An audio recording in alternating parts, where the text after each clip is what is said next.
올해 들어 전 세계에서 가장 눈에 띄는 행보를 보이고 있는 인물이죠. 4차 산업혁명가로도 불리는 일론 머스크. 미국 현지 시간으로 어제 이 일론 머스크가 테슬라 배터리 데이를 개최했습니다. 배터리 데이. 네, 일론 머스크가 하니까 아무래도 전 세계의 이목이 집중됐는데요. 어떤 내용들이 공개됐고 또 세계 증시에는 어떤 영향을 미칠지 정철진 경제평론가와 짚어보겠습니다. 어서 오세요. 네, 안녕하십니까? 네, 유튜브 TBS FM 들어오시면 보이는 라디오로도 함께 하실 수 있습니다. 자, 테슬라 배터리 데이. 뭐 일론 머스크가 일단 등장을 해서 얘기를 했을 텐데 또 이 사람이 또 사람들 놀래키는 데는 또 재주가 있어서 네, 이번에는 뭐 어떻게 놀라게 했나요? 그리고 이 배터리 데이가 갑작스럽게 나온 게 아니라 이제 하겠다라고 이미 이제 몇 달 전부터 돼 있었던 네. 정말 기다리던 이제 배터리 데이였기 때문에요. 네. 외신도 그렇고 거의 경제면 탑이 이제 이 배터리 데이 내용이었었습니다. 내용부터 먼저 정리를 해드리면은요. 일단 완전 자율주행차에 대한 얘기가 있었어요. 완전 자율주행차. 예, 이제 내년에는 베타 버전이 나오고 3년이 되면 정말 그야말로 100% 오토파일럿이 가능한 이제 전기 자율주행차를 내놓겠다라는 내용이 있었고, 그 다음에 반값 배터리에 대한 내용들, 반값 배터리, 배터리 가격을 한 56% 정도 더 낮추게 되는. 이제 이게 뭐 공정의 뭐 혁신이든 뭐든 뭐 그래가지고 이제 새 배터리 셀 같은 경우에 뭐 용량도 5배 키우고 출력도 6배 키우고 이제 이런 얘기를 하면서 결과적으로 그럼 뭐가 되겠습니까? 전기차는 거의 40% 50%가 배터리거든요. 네네. 배터리 가격을 낮춘다면 차값도 싸지겠죠. 떨어져서 $25,000 수준.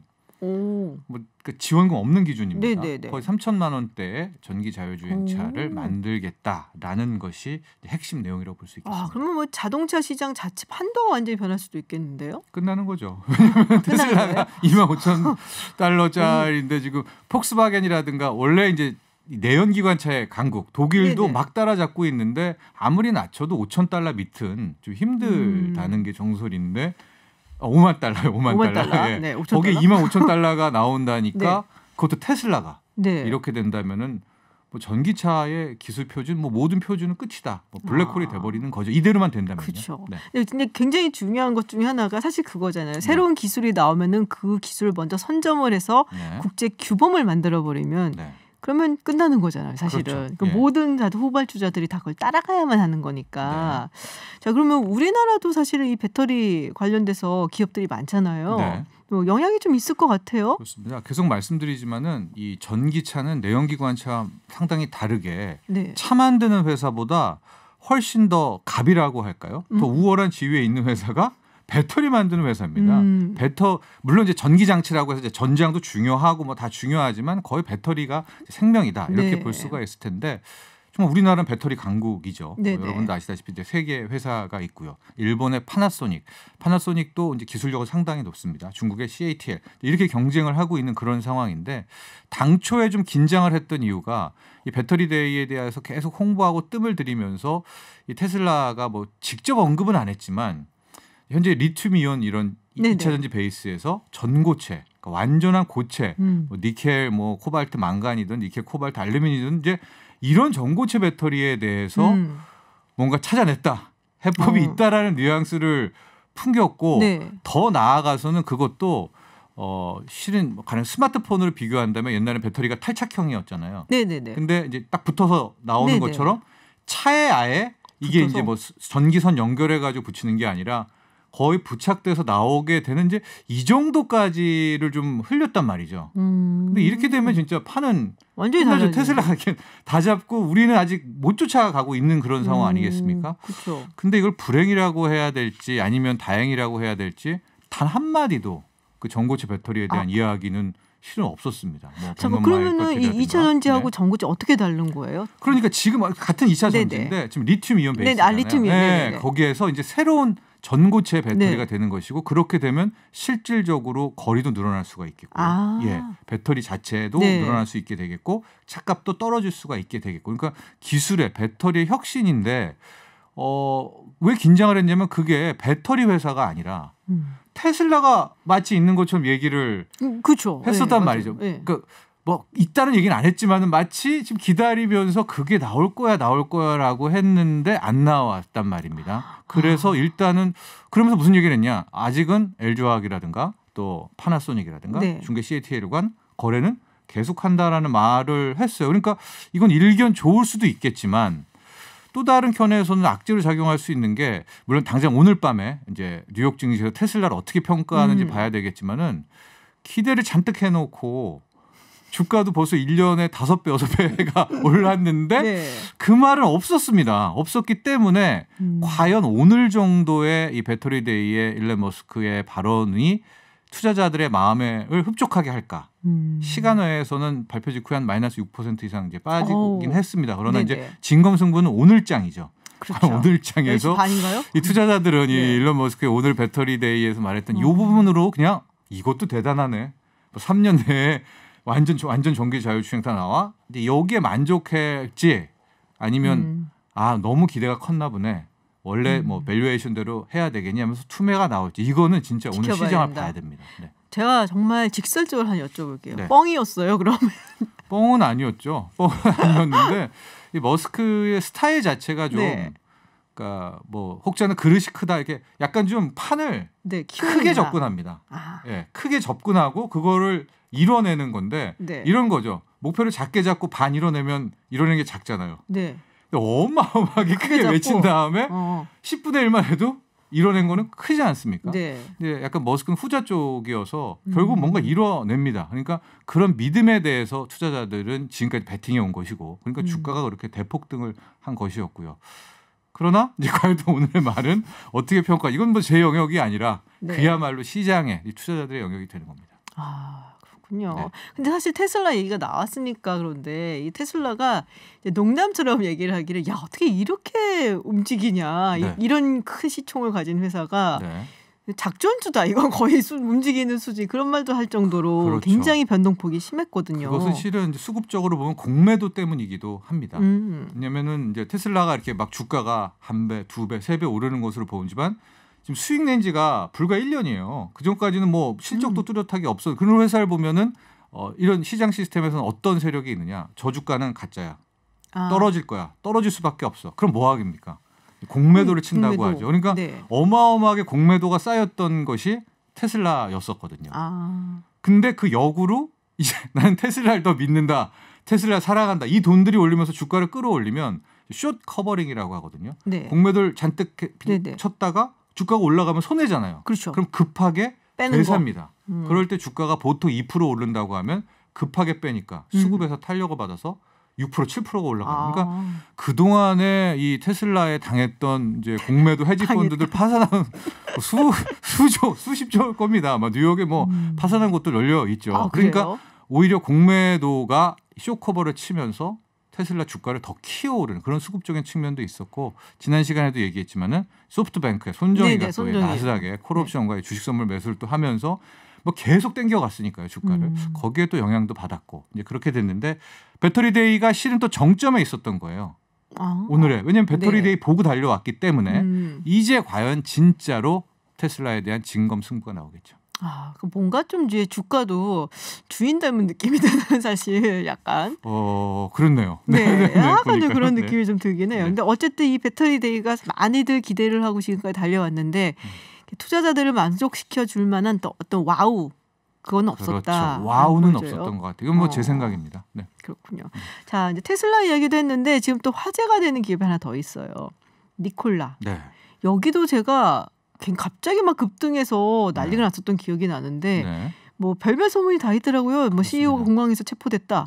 이게 참 공교로운데요. 루머라고 이게 한 사람 이름이에요. 니콜라 테슬라가. 그러네요.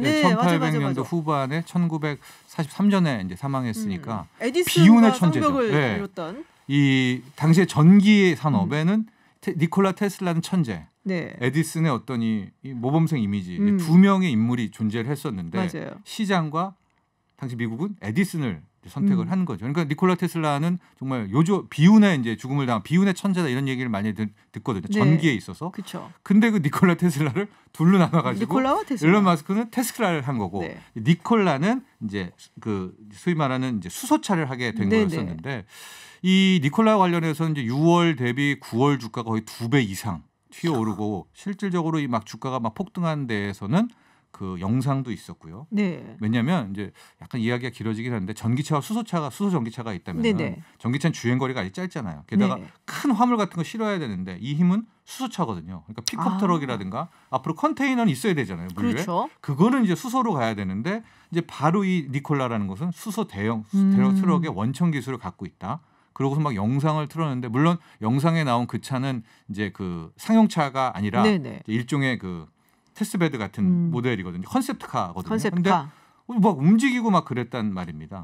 그래서 야 역시 이제 수소차구나, 뭐 수소의 시대도 강하구나라고 했고 거기에 투자했던 이제 한화 우리나라 관련 기업 주가도 좋았고 또 수소 전기차 하면은 지금 독보적으로 현대차는 넥소라는 진짜 만든 겁니다. 넥소차도 갖고 있으니까 현대차도 당연히 프리미엄도 받고 그랬었는데 여기에 이제 사기 의혹이 터졌습니다. 그러니까요. 그것은 이제 힌덴버그 리서치라고 공매도를 이제 치려는 사람들을 위한 보고서를 만든 연구소예요.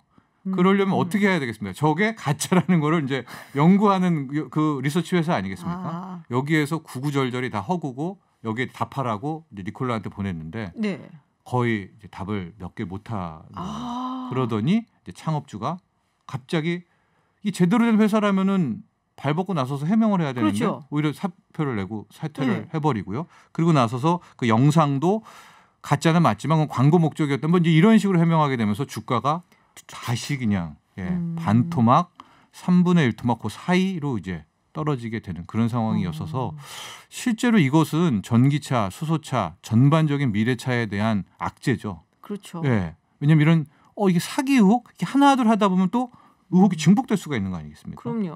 그리고 스타트업이나 이런 이제 약간 혁신 기업들한테 대체적으로 안 좋은 영향을 미칠 수도 있는 게 예전에 테라녹스 생각나더라고요. 저는 기억하시는지 모르겠어요. 그 피 한 방울 가지고 뭐 온갖 질병을 다 알아낼 수 있다고 스탠포드 화학과를 나온 한 여성이 젊은 20대 여성이 뭐 만든 회사인데 다 그거 뻥으로 드러났거든요. 그러면서 또 바이오가 한번 좀 이제 같이 맞아요. 타격을 받죠. 그러면서 전체적인 산업에도 사실은 영향을 미칠 수가 있어갖고 상당히 조금 조심해서 우리가 접근을 해야 되고 또 이런 경우는 진짜 미래로 가는데 방해가 되는데 근데 문제는 요새 사실 미국 장에 투자하시는 분들이 되게 많아요. 엄청 많죠. 그리고 그분들이 이제 택하시는 종목은 대체로 비슷해요. 애플, 그리고 테슬라, 마이크로소프트 구글 알파벳이죠. 그래서 좀 니콜라도 많아요.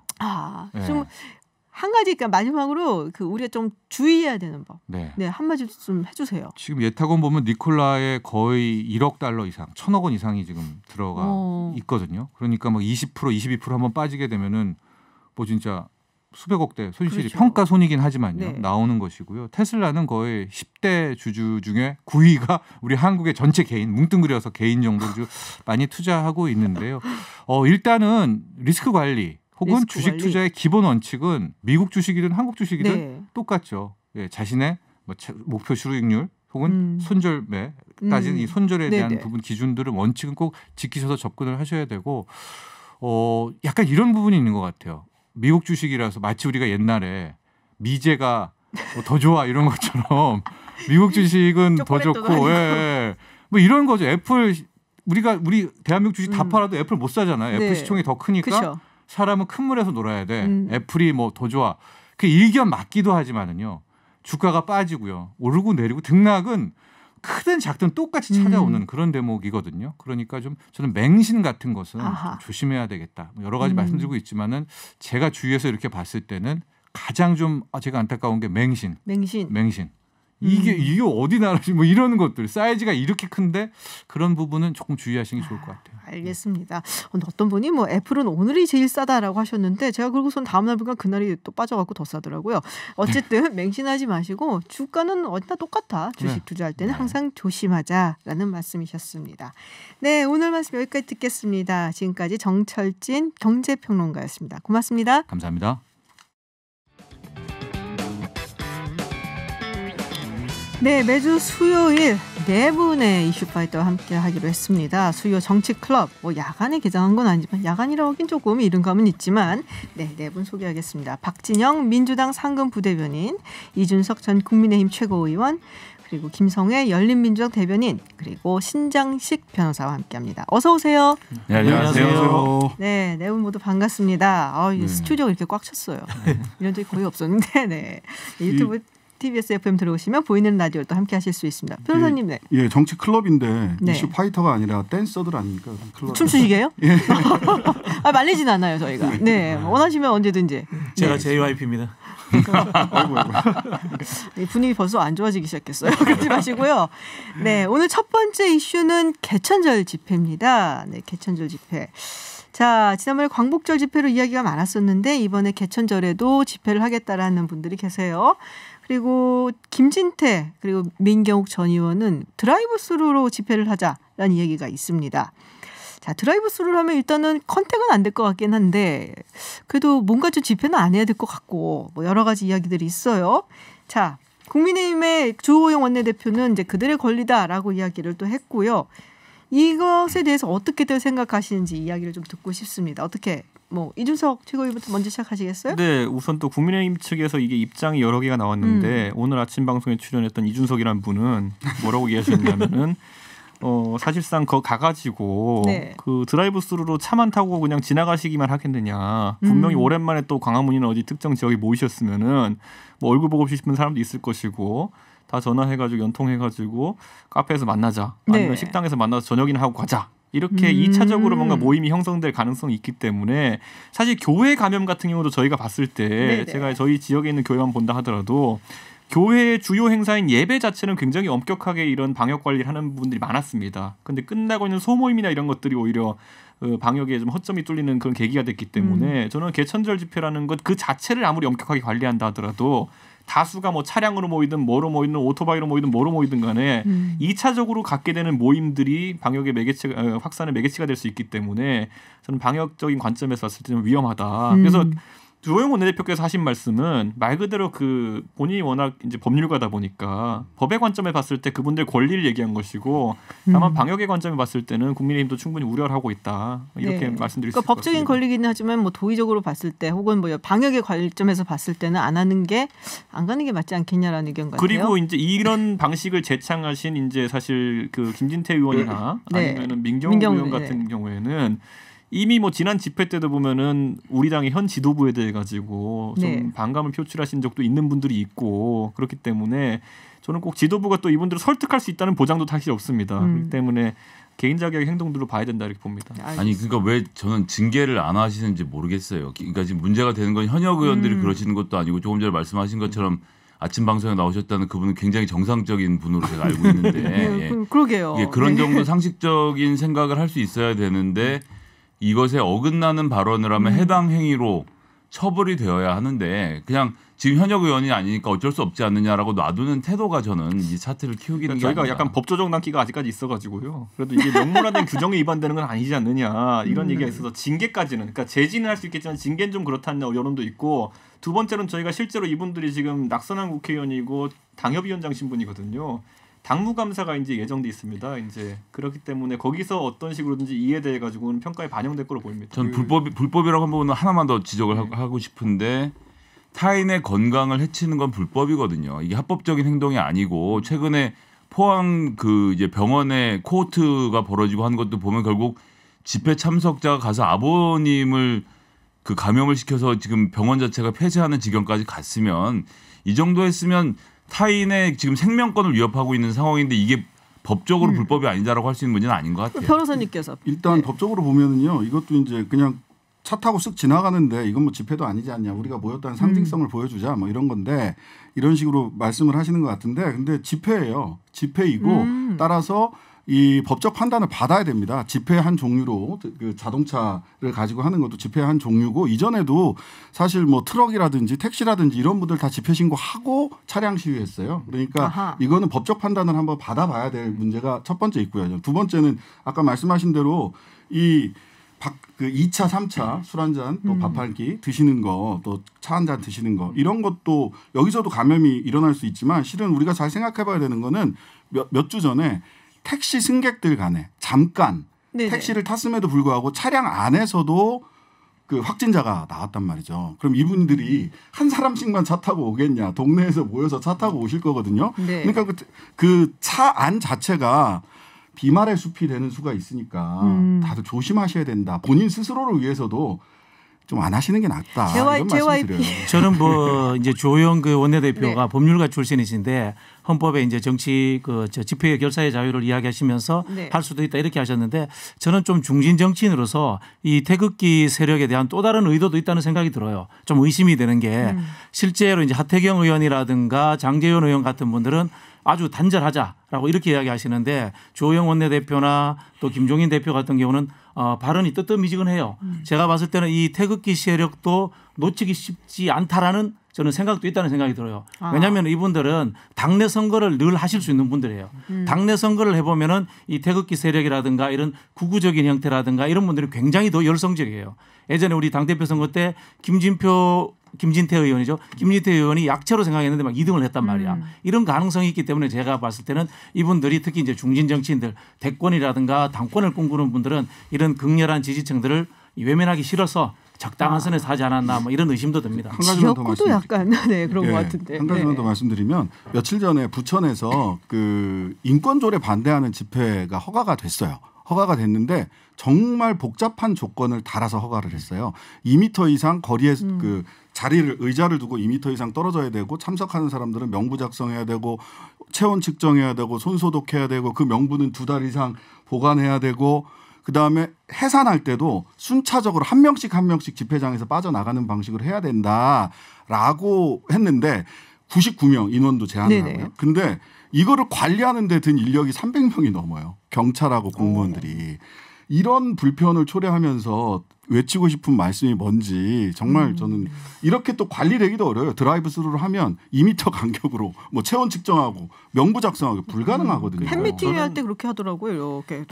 저는 지난 이제 조국 장관 사태 때 있었던 그런 어떤 대규모 집회에서 보수가 일정 부분 자신감을 얻은 부분도 지금 작동하고 있다 이렇게 생각하지만은 그 당시에 이제 모인 사람의 머릿수 수요는 굉장히 자신감을 얻을 만했지만은 반대로 집회 관리, 특히 인원 관리나 아니면 메시지 관리 측면에서는 딱히 기억에 남는 부분은 없어요. 메시지가 뭐였는지는. 다만 뭐 태극기에 성조기에 이스라엘 국기 등장하고 이런 이미지만 남게 되는 그런 것이거든요. 일정기도 기억에 납니다. 일정기는 못 봤습니다. 그런데 어쨌든 또 최근에 신원식 의원의 발언이 또 아니 근데 저는 그런 역주행해서 기억에 남죠. 그러니까 저는 그런 것 때문에라도 이제 뭐 정의당 같은 곳이야 예전에 광우병 때부터 해가지고 집회 역량을 주도 역량을 축적했던 곳이기 때문에 그렇죠. 뭐 그런 거 잘합니다. 잘해요 이런 데는 보면은 딱 조직이 짜여 있어요. 그런데 보수 같은 경우에는 그게 안 되다 보니까 안 해봤거든요.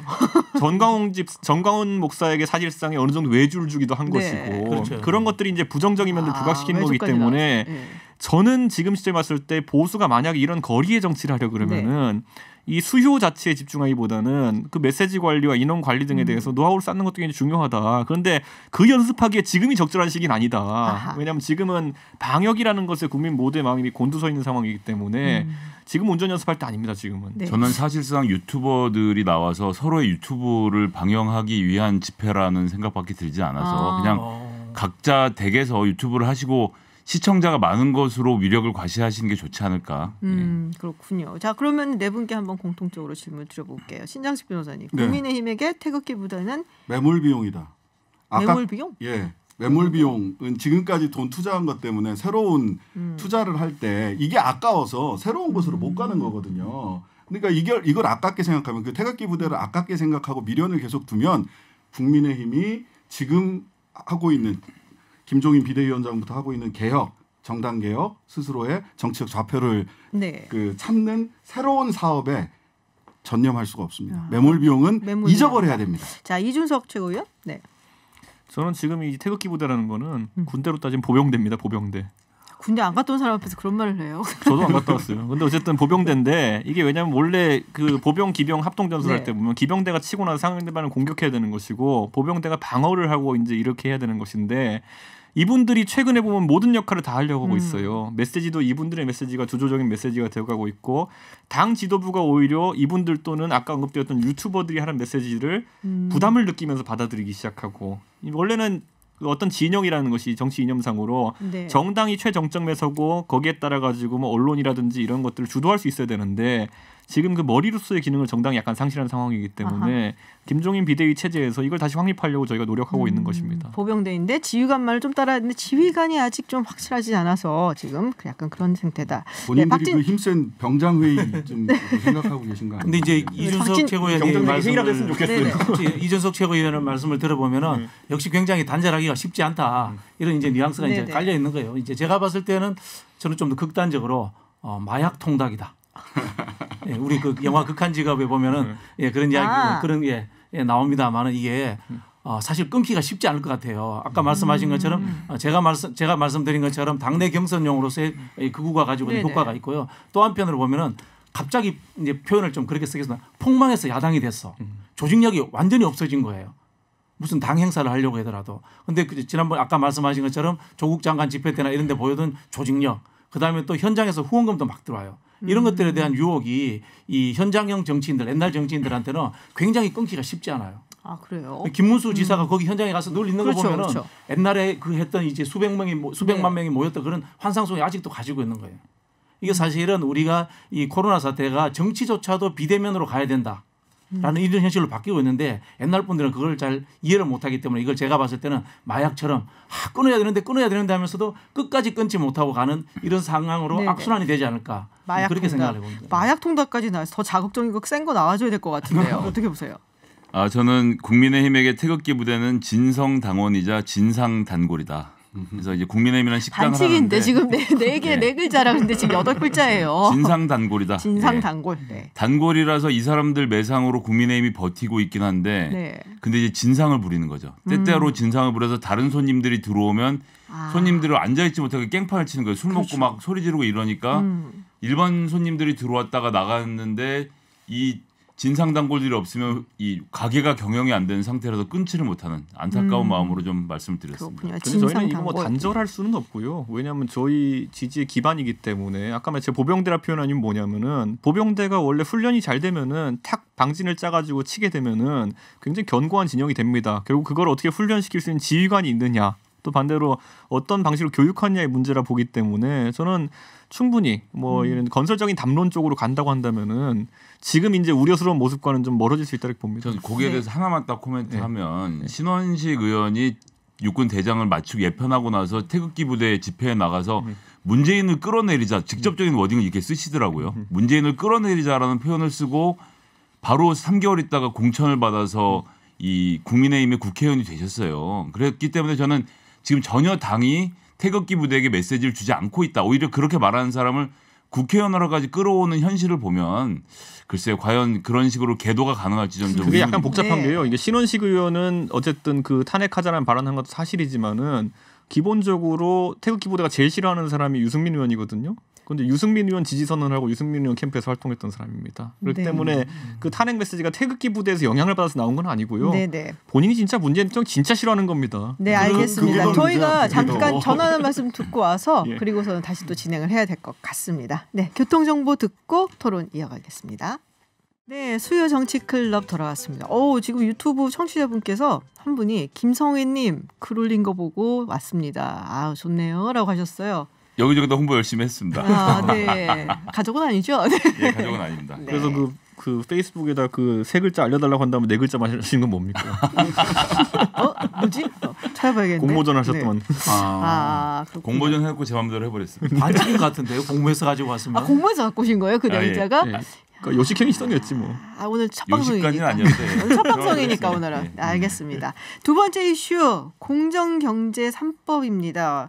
네, 어제 박용만 대한상공회의소 의장이 이낙연 대표도 만났고 또 김종인 비대위원장도 만났습니다. 그래서 이제 기업에 대해 왜 이렇게 규제를 많이 하느냐라는 이야기를 했어요. 그리고 안철수 대표도 좀 이렇게 좀 비판적인 이야기를 했습니다. 아무도 기업가 출신이라서 그런가라는 생각도 좀 드는데 공정경제 3법 기업 규제다 아니면 아니다. 사실 뭐 기업이 우리가 비판을 할 적도 있지만은 일자리를 창출하는 것도 맞거든요. 어떻게 생각들을 하시는지 이번에는 그러면은 이제 우리 또 팬도 찾아오셨는데, 네, 김성애 대변인 저부터 먼저 얘기를 들어보죠. 저는 일단 우리나라 이 표현을 할 때 기업, 그러니까 삼성전자라는 회사하고 이건희 회장이라는 사람 분리해서 얘기를 해야 되는데 지금 규제를 하는 것은 재벌 총수들, 그러니까 창업주와 그 일가족에 대한 전행을 규제하겠다는 것이지 기업의 주인이 주주라는 사실을 사람들이 잘 받아들이지 않으려고 하는 게 제일 큰 문제인 것 같아요. 그러니까 삼성전자의 주인은 삼성전자의 주주들인데 네. 지금 우리나라에서만 유일하게 삼성전자의 주인이 이재용 부회장인 것처럼 가정을 해놓고 왜 기업을 탄압하느냐는 말을 하는 것은 저는 반대다. 그렇기 때문에 기업을 살리기 위해서는 기업이 주주의 이익을 보호해야 되고 주주의 이익을 보호하는 것을 가로막는 장치들을 이번에 깨는 것 아닌가. 어떤 게 특히 가로막는 장치인가요? 그 이제 대표적인 예를 들면 이제 상법 개정을 통해서 지금 감사 같은 경우도 대주주들이 입맛에 맞는 사람 고르는데 이사진은 아니더라도 최소한 네. 감사라도 좀 독립적인 사람을 뽑자라고 하는 것은 이 이사회에 대한 감시를 잘 하자는 거거든요. 뭐 얘기 길게 갈 것도 없이 삼성물산이랑 제일모직 합병 이사회를 1시간 만에 마쳤다는 것, 이거 정말 창피한 얘기입니다. 그러니까 총수의 마음에 드는 게 아니라 주주의 마음에 드는 기업 운영을 할 수 있도록 길을 열어주는 것이기 때문에 특히나 상법 개정안 같은 경우는 우리 황교안 법무부 장관께서 직접 입법 예고를 하고 통과시키려고 노력했던 법이거든요. 박근혜 정부가 주요 과제로 추진했던 만큼 저는 뭐 크게 이견이 없을 것으로 기대를 하고 있습니다. 근데 여기 이제 공정거래법 개정안 같은 경우 좀 얘기가 많은 것 같아요. 예를 들면 전속고발제 폐지를 한다든지 이런 경우에는 그러면은 이제 그것도 박근혜 대통령님의 공약이었죠. 예. 아니 뭐 별로 관심은 없고요. 여야가 다 네. 동의될 수 있는 내용의 수준이에요. 여야가 다 동의될 수 있는 내용의 수준이다. 저는 이제 사실 우리 김종인 비대위원장의 트레이드마크하면 경제민주하고 여기저기다가 이제 사실 씨를 많이 뿌려놨습니다. 민주당에 가서도 과거 새누리당에서도 그렇고 이번에 이제 그 국민의힘에서도 그런데 그렇기 때문에 큰 틀에서는 국민의힘도 동의한다라는 말씀을 드릴 수 있을 것 같고요. 왜냐하면 정강 정책을 먼저 개정한 이유가 사실 이런 세부적인 정책이 나왔을 때 그에 대한 반대 의견을 내기가 참 어렵게 만들어버리는 효과가 있거든요. 그래서 그 정도 장치는 마련돼 있다. 그래서 지금 뭐 반대 의견이 당연히 개인 소신 차원에서 의원들 사이 나오고 있지만은 산발적일 수밖에 없는 부분이고, 다만 이제 오늘 이제 박용만 회장이랑 이제 송경식 회장도 이제 사실 좀 부담스럽다는 의견을 밝혔고 그걸 주호영 원내대표와 김종인 비대위원장에게 전달했을 때 우리 지도부의 입장은 독소 조항들은 그래도 우리가 좀 손을 보겠다 이런 취지인 것이거든요.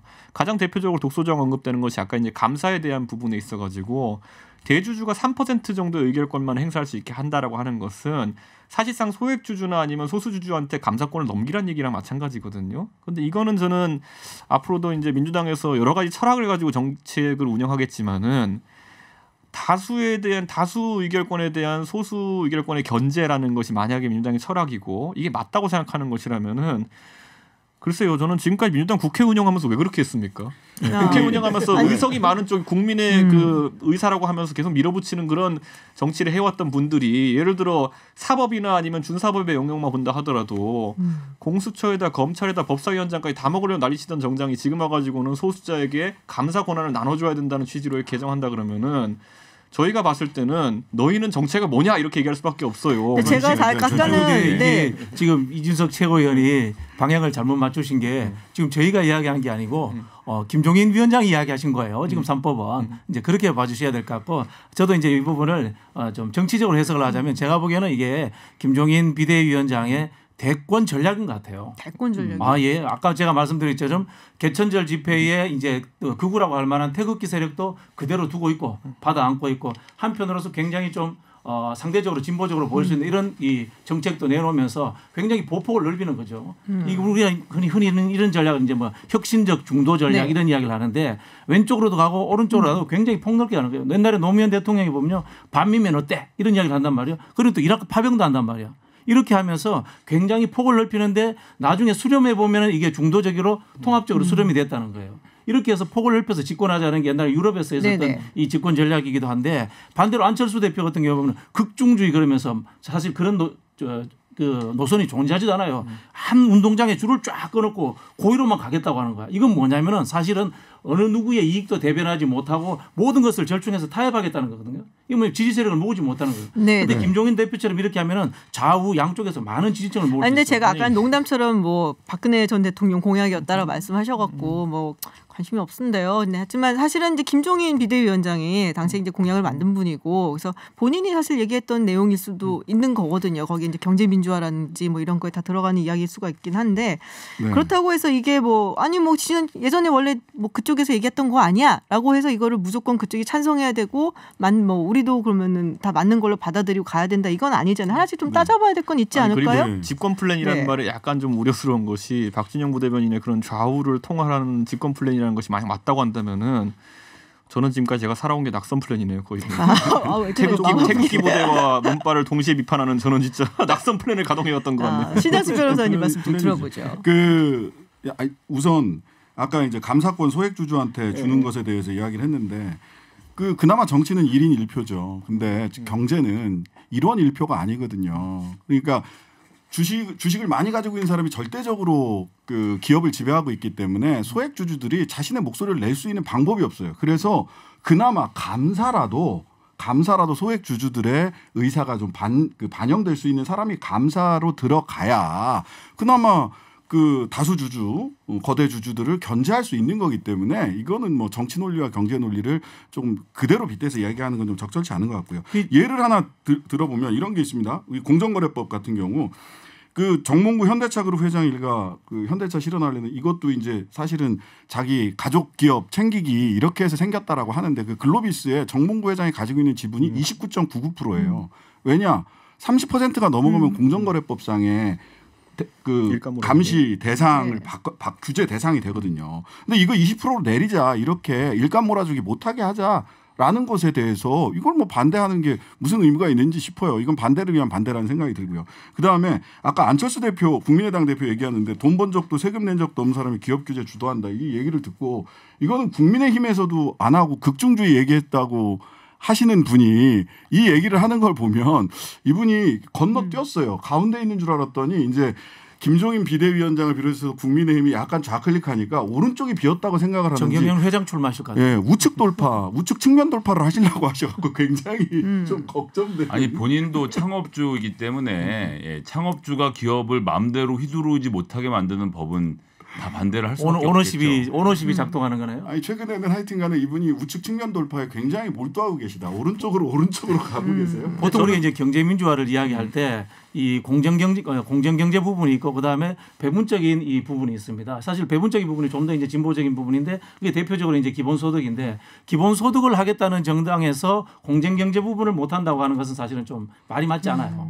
저는 근데 이제 안철수 대표의 발언 같은 경우에는 전 잘 살펴봐야 되는 것이 결국에는 이 벤처를 하시던 분들 같은 경우에는 오히려 이 주권에 대해 가지고 일주 1표제보다 오히려 본인의 창업주에 대해 가지고 1주 다표제를 얘기하는 분도 있어요. 그 말은 뭐냐면 결국에는 사업 성공에 대한 배당이라든지 투자의 가능성 같은 건 열어놓되 다만 창업자의 의지대로 초기엔 좀 갈 수 있게 하자는 취지로 이제 기업가들이 얘기하는 경우도 있거든요. 근데 지금 이런 이 법 같은 경우에는 그에 오히려 역행하는 법안이기 때문에 뭐 불편하게 생각하는 지점들이 있을 수도 있고 안철수 대표는 그런 이익을 좀 대변하는 것이 아닌가 이런 생각을 하는데 국민들이 이제 주목하고 있는 것은 이제 김종인 위원장이 사실 제가 이제 2012년 공약 만들 때도 제가 같이 했었는데 그때 공정거래법에 굉장한 애착이 있는 건 맞습니다. 또는 어쩔 때는 그게 이제 보수 진영에 봤을 때는 과도한 이제 의지를 보인다라고 할 수 있을 텐데 그건 왜냐하면 이제 지금 아까 말했던 것처럼 지금 그 재벌 총수 일가의 어쨌든 그런 행태에 대해 가지고 국민들이 분노한 지점이 많고 경제 민주화라는 것이 결국 경제적으로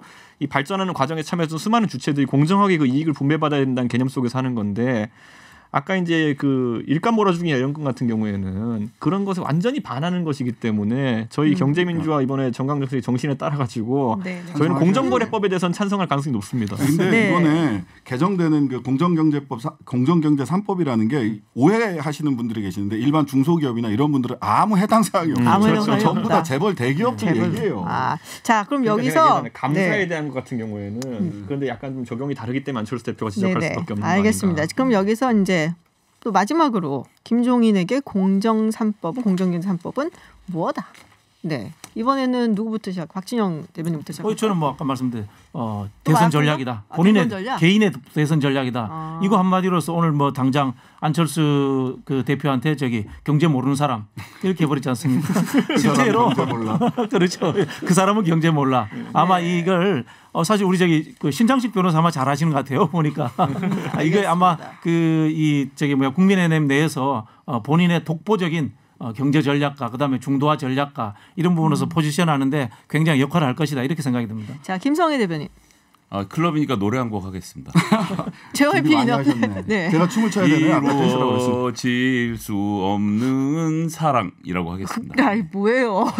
계속 갈구는 하지만 그 지금 국민의힘 구성원들은 김종인 비대위원장이 내년 3월까지 지지율만 올려놓고 사라져 주기를 바라고 있거든요. 그렇기 때문에 이 법안에 대해서 찬성할 리도 통과시킬 리도 없고 이대로 뭉개면서 내년 3월까지 기다렸다가 폐기하는 쪽으로 갈 것이고 민주당이 공정경제 3법 통과시키려면 최대한 협상하되 이번 정기국회 안에 안 되면 마지막에는 뭐 다수의 위력을 보여주는 수밖에 없다고 생각합니다. 이루어질 수 없는 사랑. 노래는 조금 더 연습해서 오시는 걸로 하고요. 네. 노래가 연습한다고 늘겠습니까? 네, 신장식 변호사님. 네, 김종인에게 공정경제 3법은 리더십의 리트머스 시험지다. 사실 당명 국민의힘 이것에도 반발이 있었고요. 이 김종인 비대위원장의 일관된 전술은 중도화 전략이잖아요. 그런데 네.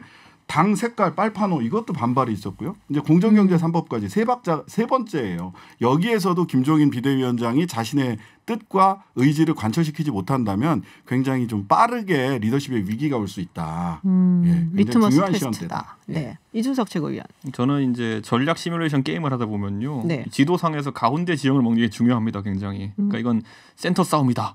센터 싸움이다. 거기를 먹은 이게 사실 대한민국의 선거라는 게 사실 양당제에 가깝게 귀착되면은 결국 51%를 점할 수 있는 지점에 먼저 자리 잡는 게 중요한데 저는 아까 말했듯이 재벌 개혁이라는 거는 검찰 개혁이라든지 다른 논제에 비해 가지고 훨씬 더 중간 지형을 잡기 유리한 그런 지점입니다. 정치색보다는 어쨌든 국민들이 공감되는 부분이 더 크기 때문에 그래서 이 51% 잡는 센터 싸움 하고 있다. 여기에 벙커 받고 탱커 박으면 이깁니다. 네, 센터 싸움이다. 어쨌든 이 국민의힘의 김종인 비대위원장의 중심으로 한 변화가 한국 정치에는 좋은 것이다 이렇게 봐주시면 좋겠어요. 알겠습니다.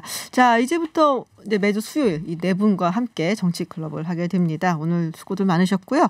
네, 지금까지 박진영 부대변인, 이준석 전 최고위원, 김성애 대변인 그리고 신장식 변호사였습니다. 오늘 네 분 고맙습니다. 네, 감사합니다. 네, 해외 핫한 뉴스 알아보는 서울타임즈 시간입니다. 전주현 캐스터와 함께합니다. 어서 오세요. 네, 안녕하세요. 네, 유튜브 TBS FM 들어오시면 보이는 라디오로도 함께하실 수 있습니다. 유엔 총회가 열리고 있었어요? 네, 그렇습니다. 네, 그래서 각국 정상들이 이제 기조연설들 하고 막 이랬는데. 네. 미국 정상 그리고 중국 정상, 근데 누군지 알죠? 트럼프 대통령 그리고 시진핑 주석 둘이서 왔다 갔다 했습니다. 네. 충돌을 빚긴 했는데 아마 직접 만나는 자리였으면 조금 어색했겠다 싶어요. 근데 다행히 화상으로 지금 진행이 되고 있습니다. 네. 그래서 미리 이제 녹화된 연설들이 정상들 연설은 이렇게 진행이 되고 있는데요. 먼저 트럼프 대통령, 그러니까 사전에 다 순서가 정해져 있는데 트럼프 대통령이 이제 먼저 나서게 됐어요. 한 7분 동안 짧은 연설을 했는데 쉴 새 없이 중국을 공격했습니다. 우리는 188개국에서 무수한 생명을 앗아간 보이지 않는 적인 중국 바이러스와 치열하게 전투하고 있다라고 하면서 발생 초기에 중국이 국내 여행은 봉쇄하면서도 해외 항공편은 허용해서 세계를 다 감염시켰다. 유엔은 이 행동에 대해서 중국에 책임을 물어야 된다. 이 전염병을 퍼뜨린 중국에 책임을 물어야 된다. 라면서 계속 직설적으로 이렇게 얘기를 해버렸습니다. 근데 이제 이렇게 7분 동안 이제 중국을 엄청 공격하고 한 10분쯤 뒤에가 이제 시진핑 주석 차례였어요. 근데 시 주석은 코로나19 사태 극복을 위해서 각국이 연대를 강화해야 한다. 정치화를 중단해야 된다. 이 문제를 정치화해서는 안 된다라면서 미국을 직접적으로 거론하진 않았지만 간접적으로 돌려서 비판했다. 이런 평가가 나왔습니다. 그래서 일방주의 대신 다자주의를 통한 국제 협력을 주장했어요. 야, 중국이. 재미있는 게 글로벌화에 대한 반대를 모래 속에 머리를 파묻는 타조. 풍차에 달려드는 돈키호테 이렇게 좀 약간 서구적인 이미지에 지금 비유를 했습니다. 그래서 미국 우선주의, 고립주의를 내세우고 있는 트럼프 대통령을 겨냥한 대목인데 재밌는 건 그 앞전에 먼저 한 거잖아요. 트럼프 대통령이 연설한 걸 보고 시 주석이 한 건 아닌데 네. 트럼프 대통령이 그 앞에서 한 연설에서 나는 자랑스럽게 미국 우선주의를 도입했다. 당신들도 당신 나라를 먼저 챙겨라. 괜찮다. 라면서 또다시 세계 각국에 각자 도생을 권고하는 그런 연설을 했는데 이 연설 내용이 지금 중국에 먼저 유출이 됐는지 시 주석이 이렇게 고립주의 안 된다 이런 얘기를 10여 분 뒤에 좀 하는 그런 일이 있었습니다. 작년에도 했었어요. 비슷한 연설을 유엔 총회에서. 그래서 그때는 국가의 주권에 대해서 막 이야기하는 거예요. 유엔 총회에서 주권이 중요하다는 얘기를 하고 있네. 막 그랬었는데 그러니까 아마도 뭐 시 주석이나 중국 측도 대충 알았겠죠. 그렇겠죠. 그런 얘기를 할 거라고. 약간 대비를 했을 것 같기도 하고요. 근데 세계보건기구의 위상과 역할을 두고도 입장차를 보였는데 뭐 트럼프 대통령은 계속되는 얘기입니다. 중국 정부랑 중국이 사실상 WHO를 통제하고 있기 때문에 이거는 안 된다라면서 불신을 또다시 드러냈고요.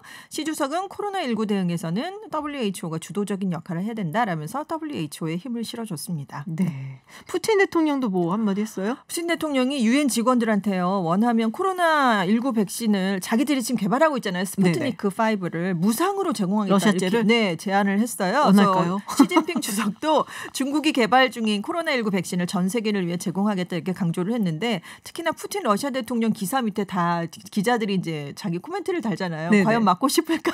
그러니까 똑같아요. 생각하니까 다 저기 있어요. 네, 그런 기사들을 많이 썼더라고요. 네. 아무튼 그렇습니다. 네. 자, 그래서 많은 이런 이제 국제 회의라든지 뭐 이런 것들이 화상으로 열리고 이러는데 노벨상 시상식이 또 코로나19 때문에 취소가 됐던 얘기가 있어요. 그렇습니다. 이 노벨상을 주관하는 노벨재단이죠. 12월 10일에 워낙 스톡홀름 시내의 콘서트홀에서 열릴 예정이었던 노벨상 시상식을 취소하겠다라고 22일에 발표를 했습니다. 대신에 이제 분야별 수상자들이 자국에 있는 스웨덴 대사관에 가서 받을 수도 있고요. 아니면 자신이 근무하는 기관에서 상을 받을 수도 있다. 이렇게 얘기를 하면서 그 모습을 자기들이 TV로 담아서 생중계를 하겠다. 이렇게 얘기를 했습니다. AFP 통신은 전통적으로 스톡홀름에서 열리던 노벨상 시상식이 취소된 게 제2차 세계대전이 한창이던 1944년 이후에 처음이다. 이렇게 얘기를 했어요. 그러니까 거의 전쟁과 맞먹는 수준의 그런 재난인 거잖아요. 그리고 이제 12월에 이제 상을 먼저 한 10월쯤에 주고 12월에 이제 다 모여서 연회를 열잖아요. 파티를 하는데 그 연회도 1956년 구소련의 헝가리 침공에 대한 항의로 취소된 이후 64년 만에 또 처음으로 취소가 됐습니다. 그리고 이제 노벨 평화상은 노르웨이에 있는 노벨위원회가 따로 선정을 하잖아요. 그 시상식은 지금 규모를 줄여서 별도로 개최될 것 같은데요. 개최되는 장소가 오슬로 시청이었어요. 수용 인원이 1,000명 이상이었는데 이걸 오슬로대 강당으로 바꾼답니다. 그러니까 한 100명 정도밖에 수용이 안 되니까 평소에 한 10분의 1 정도로 규모를 줄여서 좀 단촐하게 이번에는 노벨 평화상 시상식을 갖기로 했습니다. 네, 많은 분들이 아마 좀 궁금해하시는 분들이 계세요. 아직도 그 노르웨이 왜 평화상만 오슬로에서 노르웨이에서 다른 건 다 스웨덴 스톡홀름인데 확실한 이유는 몰라요. 그냥 노벨이 그렇게 하라고. 그러니까 나눠서 시상을 하라고 했는데 노벨이 살아있을 때까지는 스웨덴하고 노르웨이가 같은 나라였는데 그 사후에 이제 분리가 됐잖아요. 나라가. 근데 이제 그 나눠서 시상을 하던 그 관례 자체는 취소가 되질 않았기 때문에 지금 평화상만 노르웨이 노벨위원회가 선정을 하고 나머지 상들은 스웨덴에서 지금 발표를 하고 있습니다. 근데 재미있는 거는 그 이제 스칸디나비아 쪽에 있는 국가들이 다 스웨덴 싫어해요. 이런 말 해도 되는지 모르겠는데. 그래서 스웨덴만 혹시 따로 집단 면역을 추구하는 건가요? 뭔가 성향이 다른가? 약간 이런 생각이 지금 갑자기 드네요. 예전에 굉장히 스웨덴이 좀 강국이었고 다른 나라 침공도 좀 많이 했고 지금은 그냥 굉장히 평화롭고 뭐 우리가 뭐 이케아 이런 생각을 하지만 예전에는 꽤 나름 군사 국가였어요. 굉장한 강국이었죠. 그쪽 나라들의 왕국이 또 따로 있었잖아요. 그 역사를 보면 또 아마 좀 앙심들이 아직도 좀 있는 게 아닌가라는 생각도 좀 드는데 알겠습니다. 자, 미국의 항공우주국이죠. 나사. 2024년에 처음으로 여성 우주인을 달에 보내겠다 해서 이게 아르테미스가 그리스 신화에 나오는 달의 여신이잖아요. 네, 그렇습니다. 왜냐하면 여성을 보내니까 아르테미스 프로젝트가 됐어요. 닐 암스트롱이 69년에 인류 역사상 최초로 달에 갔잖아요. 1972년까지 12명의 우주인이 달에 갔는데 여성이 한 명도 없었습니다. 그래서 나사가 2024년에 다시 이제 유인 탐사선을 보낼 계획이에요. 그동안 돈이 없어서 프로젝트를 다 중단했었잖아요. 그래서 여성과 남성 우주인을 함께 탑승시켜서 보내는데 내리는 건 달 표면을 먼저 밟게 하는 건 여성 우주인을 하도록 하겠다 이런 얘기를 했습니다. 한 32조 원이 든대요. 그래서 이게 성공하면 인류가 1972년 아폴로 17호의 달 착륙 이후 52년 만에 다시 달을 밟게 되는 그런 일이 되겠습니다. 워낙 2028년 정도가 목표였는데 트럼프 행정부가 빨리 해라 그래가지고 시기가 확 앞당겨졌어요.